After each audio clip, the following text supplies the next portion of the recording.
હરિઓમ.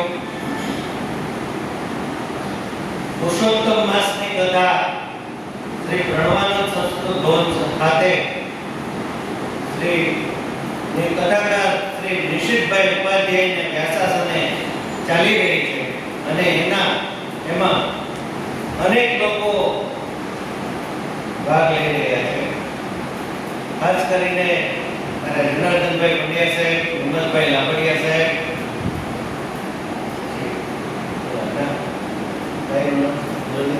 લલિતભાઈ વગેરે ખાસ ઉપસ્થિત રહે છે. અને પ્રથમ દિવસની કહ્યું છે કે ભક્તિ રે કરવી હોય તો રાખ થઈને રહેવું પામે. એટલે ભક્તિની અંદર અભિમાન, અહંકાર એનો નાશ તો પહેલા કે સૌથી પહેલા આપણે જો મીરાબાઈએ જેનો પ્યાલો આપ્યો તો પણ એમને અડગ શ્રદ્ધા નરસિંહ મહેતાની જેલમાં પૂર્યા તો પણ એમને કૃષ્ણ ઉપર એટલી બધી શ્રદ્ધા હતી.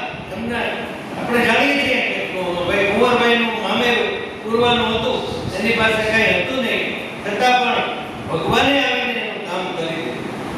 એટલે ભગવાનમાં અનન્ય શ્રદ્ધા થી દરેક વ્યક્તિના કામ થાય છે. એટલું જ નહીં, પરંતુ આપણે નરસિંહ મહેતાજીએ કહ્યું છે કે એને કુળ 71 કાર્ય. માણસ પોતે તો દરિષ્ટ છે, એના તો પુણ્યના વાર્તાથી આગલો જન્મ પણ સુધરે છે અને અંતે મોક્ષની પ્રાપ્તિ થાય છે. પરંતુ એની સાથેના જે સમુદાય છે એને પણ એટલો ફાયદો થાય છે.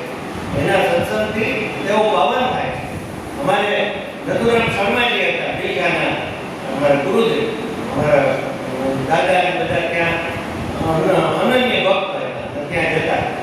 એટલે નથુરામ શર્માજી માટે એમ કહેવાય છે કે તેઓ અષ્ટાંગ યોગ સિદ્ધ હતા. એણે કહ્યું હતું કે ભાઈ મારા રૂમમાં કોઈ આવવું નહીં. એક વખત કોઈ ભૂલથી એનો રૂમ ખોલી નાખ્યો, જમીનથી 6 ફૂટ અંદર.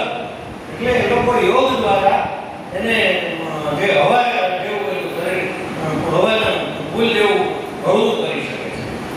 તો એ રીતે જે અધિક માસની અંદર જે આપણે પુણ્ય કરીએ છીએ તે આપણને અધિકતમ રીતે પ્રાપ્ત થાય છે અને એનું અનન્ય ફળ મળે છે. એ વાત નિશંક સ્વાભાવિક થાય.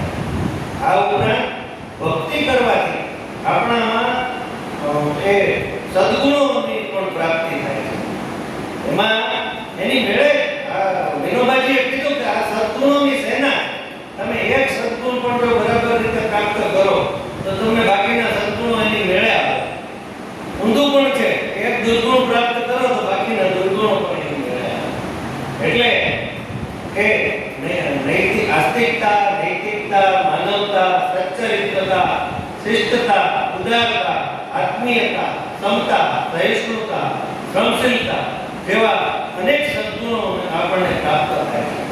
અને એટલું જ નહીં, પરંતુ એ આપણા કુટુંબને, આપણી પેઢી પરંપરાને આવા સદ્ગુણો પ્રાપ્ત થાય છે, પુણ્ય પ્રાપ્ત થાય છે અને આપણી પેઢીનો, આપણા સમાજનો, આપણા મિત્રોનો, બધાનો ઉદ્ધાર થાય છે. હવે